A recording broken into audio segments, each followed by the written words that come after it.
So it is time for us to go ahead and talk about none other than the iPhone 13 mini and see how this phone has been holding up the last couple of months, almost a year now since this iPhone has been, sold and been released. Now I will definitely tell you in the next couple of months, I will probably get stronger and stronger into advocating not buying this device just because we are getting into the iPhone 14s. However, I believe the 13 mini is going to be the one iPhone that is the least affected by the iPhone 14 lineup, and in fact, there could be a possibility these iPhones may end up retaining their value the most, at least with the 13 mini. And the main reason for that is because one of the biggest developments we've gotten since this iPhone's release is that Apple is probably going to discontinue the mini lineup. Now, they're still going to be selling the iPhone 13 mini and quite potentially the iPhone 12 mini for a little bit of time now. They're not going to go ahead and just, discontinue the mini lineup as of right now, but they are not going to make the successor to the 13 mini. It looks like the 13 mini is going to end it, and I think this is a bittersweet kind of thing too. I feel like the 13 mini really fixed a lot of issues the 12 mini had, and had Apple actually implemented all the changes within the 13 mini to the 12 mini, we would have probably gotten a way different response to the mini lineup, and probably I feel like all the iPhone SE people who are buying the iPhone SEs, they would have probably just ended up buying the 12 mini at that point, even the 13 mini, but the sales numbers aren't looking really too good. So the 13 mini could end up being the last mini device we're going to be getting. One thing I do want to state though, to kind of sum up the last several months of this iPhone's release, luckily for us, nothing crazy has happened with these mini devices, meaning there's not been any crazy big recalls, no big issues for the most part that's widespread. There were some display issues some people were having, and other than that, I don't think there was a widespread issue. There was no bend gate, there was no, massive battery degradation going on with these devices, and those are really big things to keep in mind because the iPhone 12s kind of had those issues.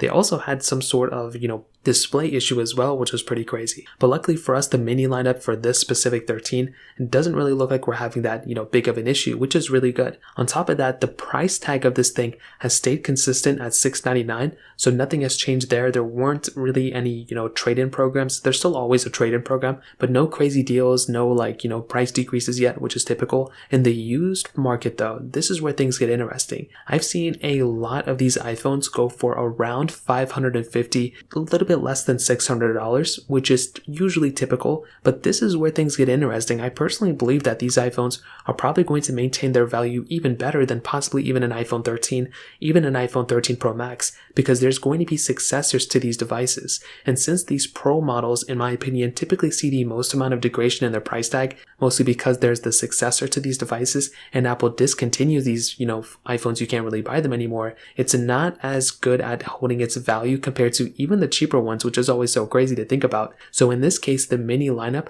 I think will probably end up holding their value a little bit better than a lot of the iPhones that are surrounding this one. So for around $500 something in the used market, you can probably pick it up, which I think is a pretty good value. Luckily for us though, the build quality of this iPhone still looks and feels amazing. I've had zero complaints on my side about the way this iPhone feels in the hand, about its build quality. The size, like I said before, is probably one of its biggest advantages. The smaller display is something people kind of like. They don't like carrying around a big massive phone. Personally, for me, I see both sides. I personally use a Pro. I think the Pro Max is way too big, but having a mini lineup just right there, if you want to go ahead and use a smaller phone, you have that capability here, which is actually really cool. And it's sad we're not going to be getting that successor to this phone, because this device, in my opinion, was so good. Now, I still feel like it's a little overpriced, but still, it's gone down in the used market, so there's always a little bit, negotiating you can go there. One of the biggest things in this specific phone that I've seen a lot of people be happy about is the battery life. Now, it's not as good, I think, as the iPhone 13s, and Apple even markets it as such, but this is a very good battery life in this type of device.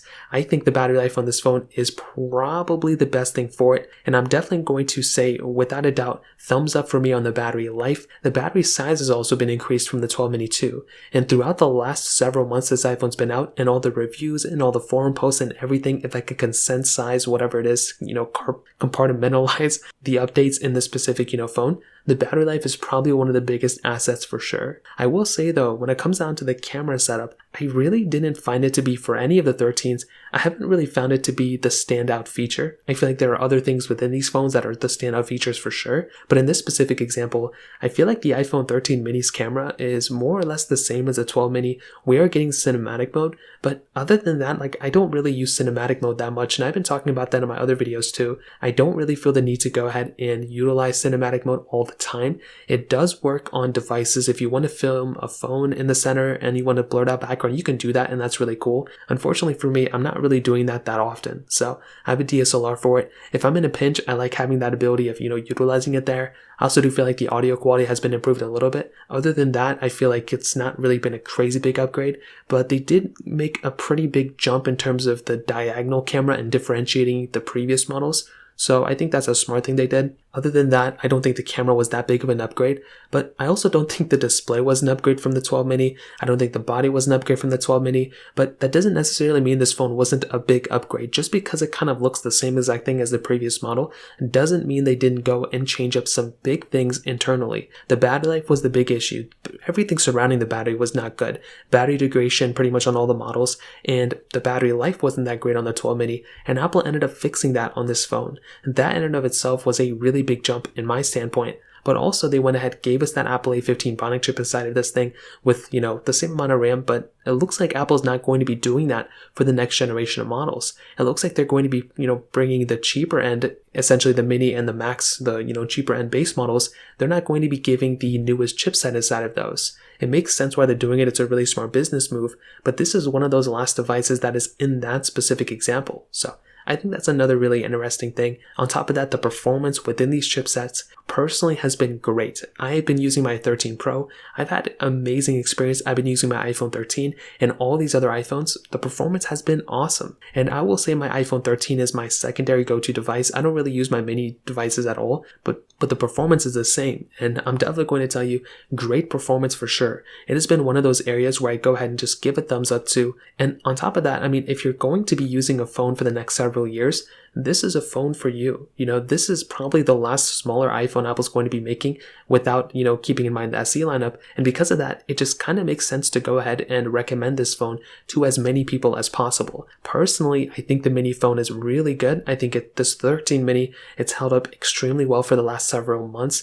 A lot of people are happy with this device. They're also super ecstatic about, hopefully if Apple's ever making a successor. But even if they don't, I feel like the 13 mini is at a really good point now where you can go ahead and pretty much keep it as it is. Necessarily, you could just keep it as a mini phone for the next several years. And if Apple ever circles back and makes some other device like this, well, possibly you can go ahead and pick that up. That would make a little bit more sense. But if not, this phone is still here for you. And I think Apple did a really good job. This is a rare case when I would probably tell you not to pick up the previous generation. I wouldn't recommend buying the 12 mini at all. I would rather just recommend either the 13 mini or go buy an iPhone 11 if you're okay with the size, or possibly wait a couple of months. If you want to buy some really cheap iPhone right now, go for it. Resell it in the next couple of months and then buy an iPhone 13 mini once the next iPhones come out. But even then, like I mentioned, this iPhone is probably going to hold its value because there's not going to be a direct successor. So I would love to hear your opinion on this. Let me know in the comment section below. Hit the like button, that would mean so much, but definitely hit that subscribe button.